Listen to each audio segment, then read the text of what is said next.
It's November 30th, 2017. Last day of November, guys. Right? There's not 31 days in this month, is there? No, there's 30. There's 30. Last day of the month, gang. And this is Vent. Yep. November 30th, 2017. This is Vent with Nick R. Murphy. So let's roll with it here. Come on. Yeah. Yeah, let's rock. Let's rock. Come and knock on our door. Been waiting for you.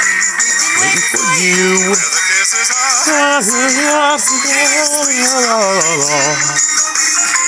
Come and dance on our floor. Down on the floor. The step that is new. The top of the news. You'll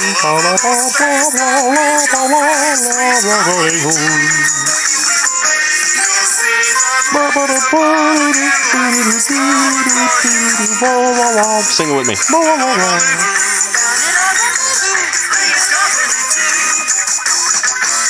Yeah.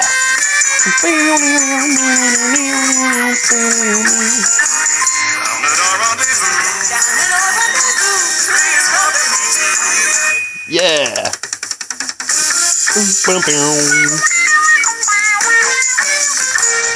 Yeah.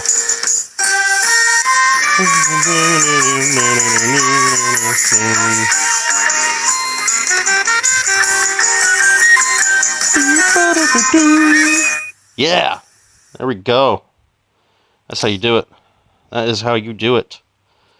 Here we are. So, yep. Welcome to Vent. What you were just listening to was a theme song to Three's Company, if you didn't know from the lyrics. And Three's Company was a television show. And guess what era that existed in? If you guess the 70s, you're right on. Yeah. I think it was on in the early 80s too. I don't know. I haven't watched that show since I was a kid, and I'm not in a hurry to catch up on it or anything. But yeah, it's a groovy disco style theme song. Yeah, it was reflective of the time in which the show originally aired. So yeah, I hope you enjoyed that. Okay, so what are we going to talk about today, guys? What are we going to talk about today? I don't know. Maybe we should talk about politics. We could talk about the fear, all the fear, or North Korea is making us a little scared, right? They're firing a ballistic rocket or missile, and that could easily, if they put a warhead on it, it could easily hit any part of the United States. Hopefully where I live is not a target, nor anywhere else that anyone I know lives. Or, of course I care about the strangers too that I don't know. I don't want them to die either. But if you're in a potential target, I guess my advice is to get out somehow, so you don't die, or there's really nothing you can do. But you know what? Everyone just stay where you are. Everyone just stay where you are. And if the bomb hits you, it hits you. I mean, there's nothing really you can do about that. But you just have faith that the bomb won't hit you when North Korea eventually, fires it. I'm waiting for Trump to say the wrong thing.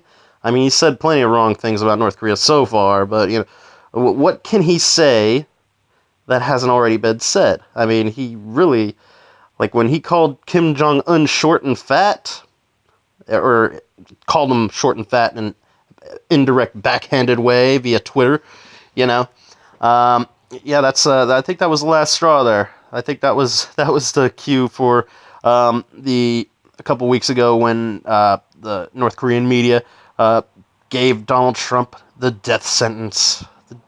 So they're gunning for his ass. And it is my hope that none of Trump's fellow Americans, which includes us, is caught in the crossfires of their dick measuring contest. Yeah, because it could get real messy real quick, and I don't want to be the victim of and I don't want my family to be a victim of, especially my family. Oh my God, I can't imagine, like, my kids being a victim of a nuclear fallout? No way! No! Like, I've seen Testament. You may not know what that is, but I've seen Testament, that movie. It's about a nuclear fallout. It's from the early 80s, and if you've never heard of it, like, check that shit out, because it is the saddest movie and scariest movie I probably have ever seen. It is just sad and scary and understated, and it's just, it makes your skin crawl. It's like, it's just, that film is death. It's just rotting away death. Oh my god. Yeah, Testament. Check that shit out. It's been a long time since I try to watch that movie like once a decade. I mean, like, oh man, I see. I got to talk about like the signature scene, and it's kind of spoilers, but whatever. It's, the movie, the rest of the movie is just, just, it's fucked up enough. But here, like, this is the part that always got me. Is like, okay, so this woman, she has her kids in the house or whatever. She has like 3 kids, I think, if I remember correctly. And there's a nuclear blast, and they suffer from the fallout. So they're all dying the whole movie of nuclear poisoning. And the youngest kid is the one that gets it first, and he's just shitting blood. And there's nothing the mother could do, and the kid's just dying, And it's just, oh boy, yeah. So it's really sad. If you want to be just sad and depressed, or if you're already sad and depressed and you want to get more sad and depressed, watch Testament. Yep. It's from 1983, I think. Yeah, just check that shit out. It's scary. It's like, that's what we're in for if a fucking North Korean warhead blows up on American soil. Yeah. It's not going to be pretty, guys. It's not going to be pretty. And, my only hope is if that happens, the U.S. retaliation will be swift and fierce, and we'll wipe the fucking North Koreans off the map. Yep. I mean, yeah, I'll be rooting for Trump that day. Send the planes. Send the planes. It's like, don't put me in a situation where I have to root for Trump. I just don't want to do it. Because, it's like, I'm not serious anti-Trump. I'm not Antifa anti-Trump, I don't want him to become Hitler. That's all I want. It's like, if there's one thing I want from Trump, it's from him not to become Hitler. But everyone's saying that's what's happening, and I'm like, okay, well, I hope you're wrong. I hope everybody's wrong. I hope everyone's wrong. Yeah. Seriously, guys. This is some heavy-duty, serious stuff. Yeah. It's like, it's all fun and games. It's all jerking off on YouTube until, the real shit happens. And, I just want to, I'm cool with just dicking around, If I could spend the rest of my life dicking around, that would be really good. Get what's what's needed done, get it done. And, whenever that's done, I'll just dick around the rest of the time. Do what you have to do, then dick around. That's life right there. It's like, there's shit you gotta do, and you gotta go do it. And when you're done with it, you can dick around. And then the next day, you have more shit to do, you gotta get that done, and then you dick around. Yeah. That's a routine I can get along with. And, I like my routines. I just need to establish better ones. Like, doing this show regularly, because I recorded an episode 2 days ago and didn't post it. I recorded it on November 28th, and I'm going to be posting it today along with this one. So we're going to get 2 episodes today, but one is from 2 days ago, so it's not that fresh. It's not that relevant. But it talks about things that are still relevant today, like, sexual harassment allegations, because we got a fresh one yesterday, guys. We got a fresh one. Oh, this is a live one. Oh, man. Yes. Yeah.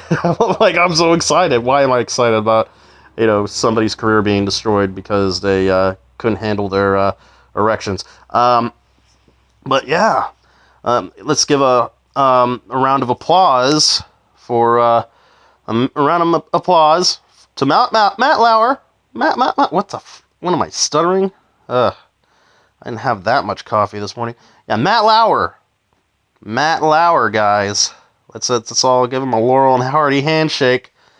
Let's give him a pat on the back for being the new sacrifice, this week's new sacrifice. For, I don't know what exactly the allegations are. I haven't dug that deep into it, because it's just like, you hear the same stories all the time. It's getting old. And it's like, well, long story short, Matt Lauer has been fired from NBC because, he called women up to his office to bang him, I guess. or yeah, he what did he do? He called secretaries or interns to his office so he could, get his knob polished or something. I don't know. I'm sure the girls seemed really into it at the time, and I'm sure he thought they were really into it, and he thought it was because he was Matt Lauer, but no, it was because he was their boss. It's like, why can't, I'm sure, Matt Lauer's thinking right now, why can't women just want to have sex with me because I'm Matt Lauer? I'm Matt Lauer, I'm on TV, man. What's the point of having power if I can't use it to fuck bitches, man? Why? What's the point?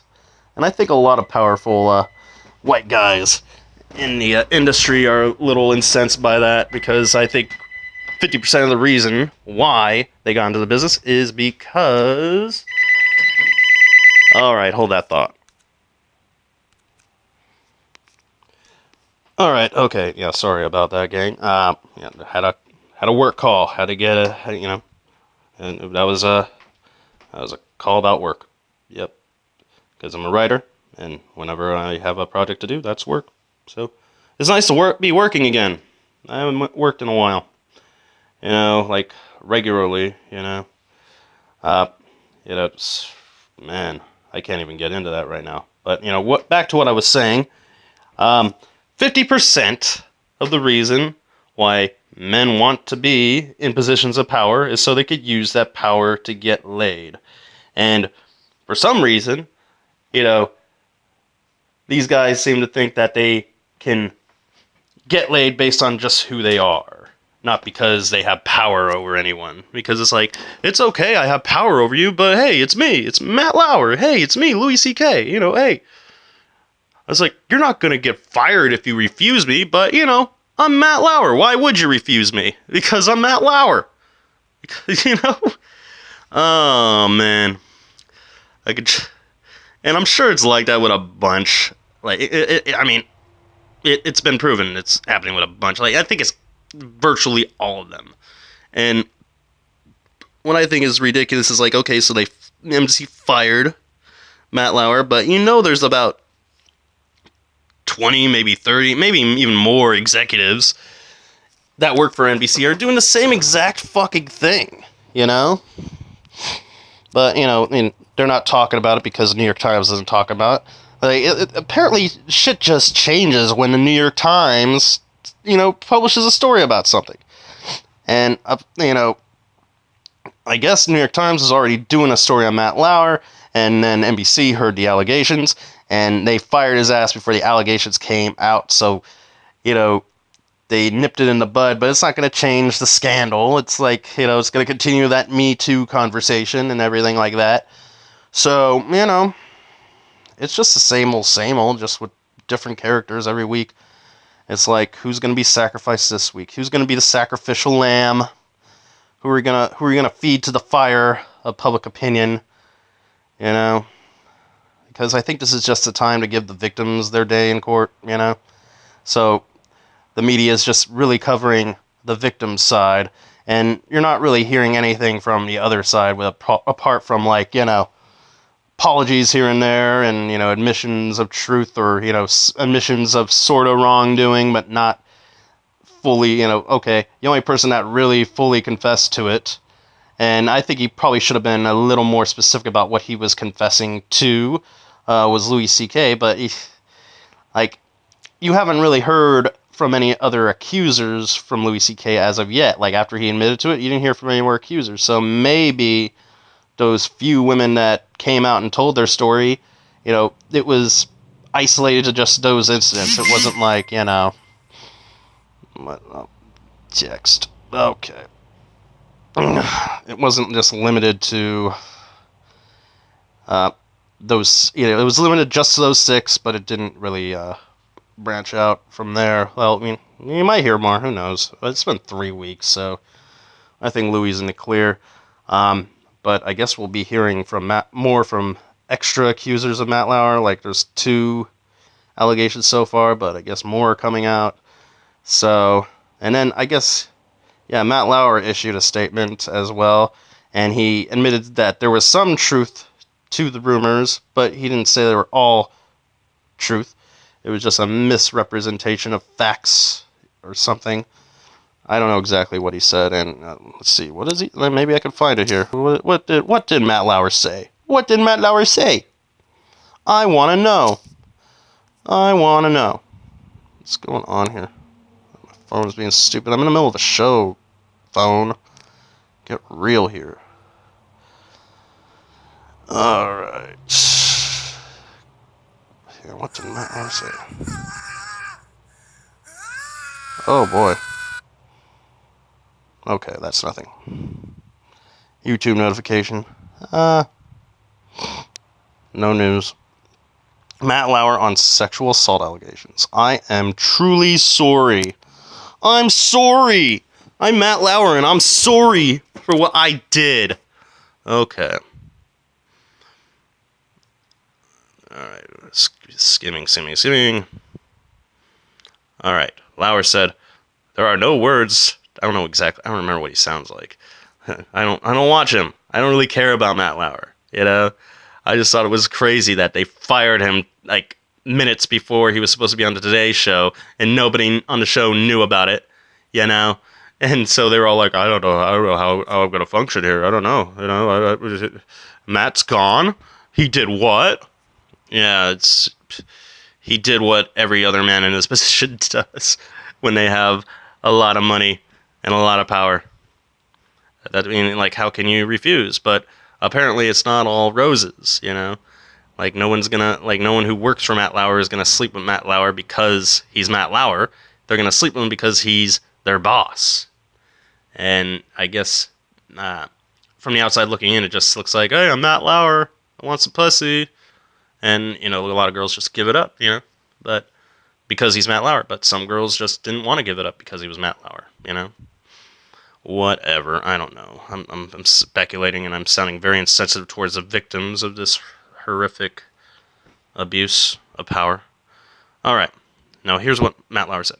There are no words to express my sorrow and regret for the pain I have caused others by words and actions. To the people I have hurt, I am truly sorry. Okay. As I am writing this, I realize the depth of the damage and disappointment I have left behind at home and at NBC. Some of what is being said about me is untrue or mischaracterized, but there is enough truth in these stories to make me feel embarrassed and ashamed. I regret that my shame is now shared by the people I cherish dearly. I don't think that's the best thing he could have said. He could have said something like, I'm just waiting for someone who's accused to come out and say they don't care. Like, they just don't care. It's like, what? It's like, she was totally into it. I don't understand why she turned the tables on me. She was totally into it. Like, you know, like, just throw victim shaming at him. Like, I'm waiting for one of them to throw victim shaming with a solid point, you know? Like, where, you know, you can't really argue the points, but, you know, how do you make a ironclad argument like that? I suppose you could, if, you know, you felt you were in the right when these things went down, because you can rationalize anything any way you want and have it sound right, you know? It's like everything is right when you look at it the right way, even what's wrong, you know? How do you think these NAMBLA guys get through their sleep at night, you know? How they get through their meals and sleep at night? How do they do it? I don't know, man. I don't know. So it's ridiculous. Oh, man. But, you know, that's the world we live in now. So if you're a white man with power, you know, stop using it to take advantage of people you want to have sex with. That's the message here. It's a serious message. Because, you know, I've always been bothered by the casting couch culture. It always bothered me. You know, you grow up hearing the rumors, and then now you're in your 30s and you hear that, yeah, it's all true. And then you're like, I fucking knew it. But, nah. Yeah, no, nothing I can do about it. I don't know. I don't know. Like, I feel like because I said something on the last episode, and that's kind of one of the reasons why I wasn't eager to post it, was that I said something that kind of, like, I don't know, I think it may have offended me because, like, if you take what I said in context, it's not offensive, but taken out of context, it sounds crazy offensive, and it like kind of offended me, where like I said something along the lines of, well, the for like incels, like involuntary celibates they call themselves, and I was once a member of that group. I used to be a charter member for years until I finally settled down and stopped not having sex so much. And then it was like when you're stuck in involuntary celibacy, um, it's easy to resent women. It's easy. It's so easy. You could just blame women for all your problems. And there was a Reddit subreddit dedicated to incel venting, and they got rid of it. Like Reddit shut it down because it was advocating violence towards women and shit like that. And in the last episode, I said something like stop blaming women, you know, for this, because if you're not getting laid, it's your fault. And that kind of offended me as a former incel. Like I'm like, hey, why you gotta go and say that, huh? Why you gotta go and say that? It's not my fault. Well, you have no control over it being your fault. That's, uh, it's just if you're awkward and like I'm being right now, I'm being very awkward, and you don't have the conviction and the confidence to, be who you are. If you don't have the balls or the guts to be all like, hey, I'm a man and I want this woman. But now you can't be like that anymore. You really can't. You can't be like that anymore. You know? You can't hit on a woman anymore. Like it's best just to wait for them to come to you. And while you're waiting, you could just do whatever you want. You could be yourself and not have to worry about what any woman thinks of you. And it's so much easier to do that. I mean, it's easier said than done, I suppose. But, like, the best thing to do is just to work on yourself, because that's what I did when I was single. I would just, I was going after girls, and none of that shit was working out. But in between all that, I was working on myself, and, I I took care of myself, and if you're able to do that, that is the kind of value that women are looking for. They're looking for someone who can take care of themselves. Because they can take care of themselves, that means they can take care of you. I think that's how a lot of girls rationalize that. It's like, oh, he could take care of me because he takes care of himself. And yeah, as long as you have the money to do it, it's so easy. Like I could take good care of my wife if I had the money to do it. Excuse me, I got a cough. I hate that. I hate that. I feel like I got to cough again. It's one of those gagging coughs where you're going to be like, am I going to puke or cough? Am I going to puke or cough? God, I hate my sinuses. And it has a lot to do with the weather here because, it just keeps yo-yoing. It's like really cold one day and then it's like humid and musky and swampy the next. Like, come on. Like, give me a break with this bipolar weather. Like, seriously. And it's something you just start to notice as you get older. This is one of the things I hate. It's like you notice how everything affects you. Like the food you eat affects you, and the weather affects you.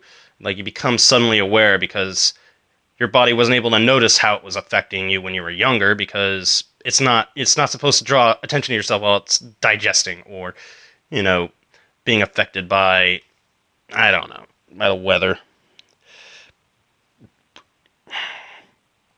Yeah. I know a lot of the things I need to work on this show to make it better, to make it more presentable, to make it worth listening to more.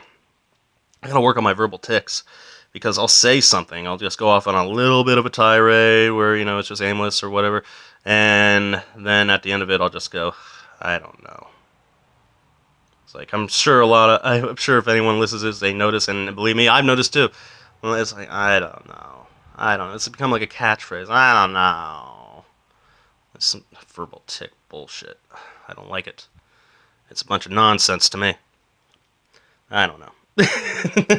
See, I can't stop. I can't stop. It's compulsion. You can't stop compulsions. Now, if one of these guys who was accused of sexual misconduct says they have a compulsive sexual behavior that they have very little control over and they're seeking help to stop that compulsive sexual behavior, then I think Harvey Weinstein said something along those lines, and he actually went to rehab allegedly for it. But it's, like, do you really like? How can you be impulsively sexual? I guess. I mean, I guess it depends on who you're around. If you're surrounded by women that you want to have sex with all the time, I guess you'd have a problem keeping your erection in check. But I, I just you know, I'm not auditioning broads. I'm not around beautiful actresses or models or shit like that. And I think I'd be too intimidated to even get an erection around those people, and it wouldn't be healthy either as a married man. So I'm happy not to get an erection around other women. So, and apparently these guys can't. They need to feel validated. So even if they're married, they need more validation. So they're around these beautiful women and they're like, man, if I could just get in there, man, it'd be so great and I'd be so proud of myself. I'd feel so accomplished. But where does she fit and all that? Yeah, I don't think guys think about that at all. I think they think about that only when they have to, and I think a lot of guys think when they're rich they don't have to think about that anymore. They don't have to think about the women anymore. They don't have to do anything impressive because they are who they are, and which is impressive enough. It's impressive enough to be Matt Lauer. It's impressive enough to be Louis C.K. It's just impressive being who they are because they have legions of fans. And you know, if a girl that they want to have sex with doesn't recognize that, then you know, that's not cool, man. That's not cool to them. I mean, but I think if I was successful, this is just me to be like, oh well, if it was me in that position, and I don't want to be all self-righteous like that, but I'm gonna be right now just for the fuck of it. If I'm just doing a hypothetical. It's like if I was in a situation like that where I have legions of fans and surrounded by beautiful women every day at the office and on set or wherever the hell I'm working, you know, I you know I don't think I would have that much value in my name. A lot of people have too much value in their names, and that's why they think they can get away with what they get away with. But the thing is, most people don't care about your status. And this might come as a shocker. Despite having millions of fans, that's only a small portion of the population. Most people don't care. Okay? Most people don't care. Especially the people you work with, because it's a daily grind, and if you try to, invite them to your office so they can blow you or something, they're just doing it because they don't want to lose their job.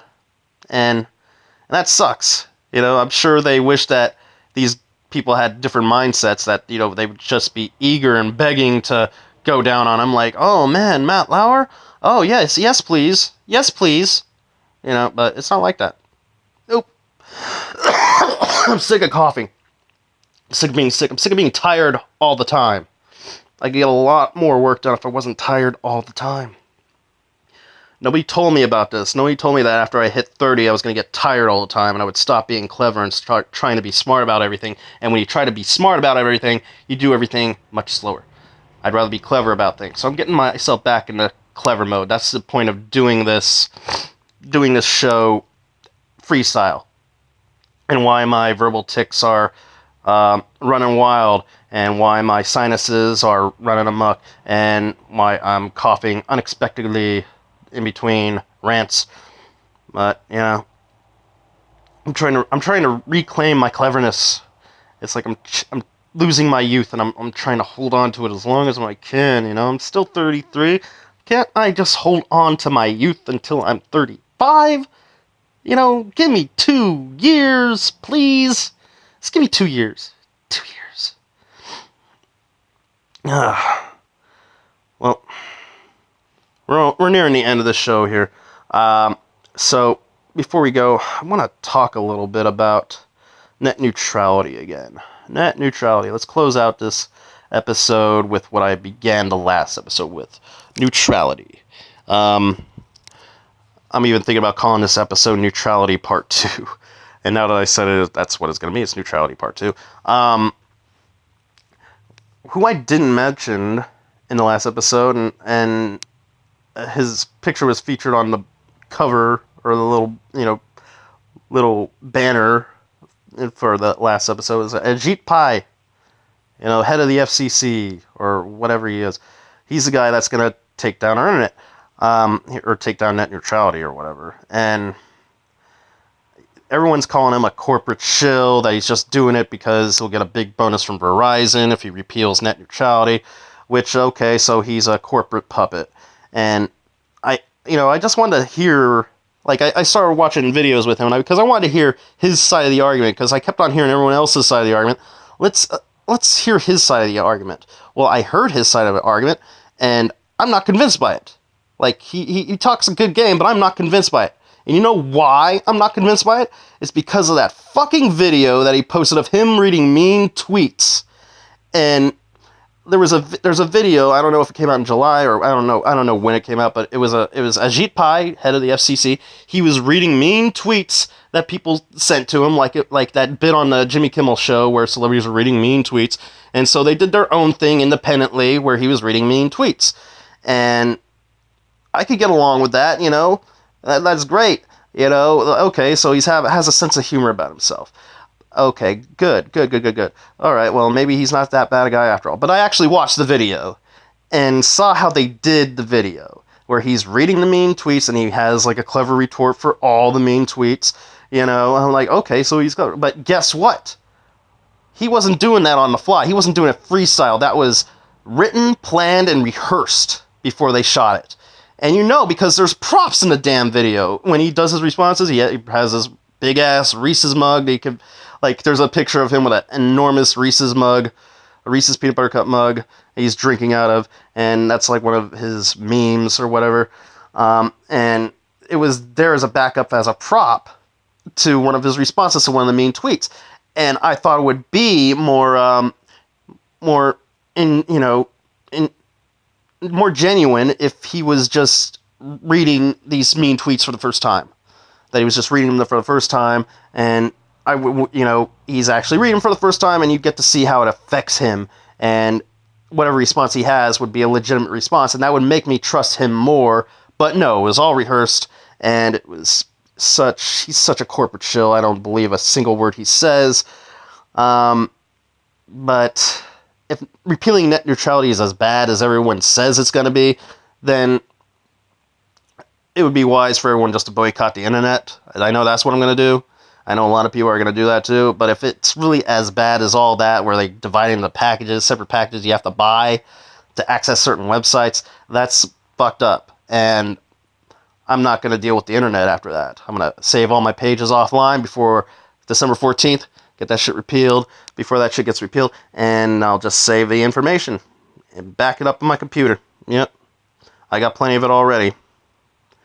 So I'm not worried about net neutrality being repealed at all. I'm still going to live my life one way or the other.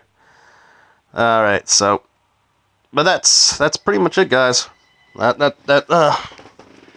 it for Vent, So, this has been our longest episode yet, and now I got a damn phone call. What's going on here? Who's calling me? It doesn't say the number. Doesn't say the number, guys. So I have no who it is. If it's important, they'll call again, or I don't listen to voicemails, so. But that's pretty much it, guys. I'm gonna let you guys go. Bye bye.